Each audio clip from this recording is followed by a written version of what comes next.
కలల మాత్రమే వెలిసెర బొమ్మ ప్రతి వాడన నిలుపగలిగే యోధులే రమ్మా ఒక వాడకి పరిమితమా అంబేద్కరుడు ప్రతి వాడికి హక్కులను పంచినవాడు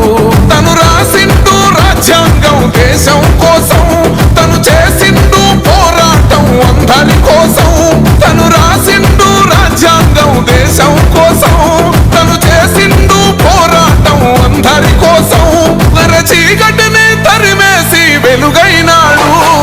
జై భీమ్ జనగుండె నినాదం అందరం ఒకటై గెలవాలి సమాజం జై భీమ్ ఒక యుద్ధ నినాదం అందరి కోసం గది పోరు ప్రవాహం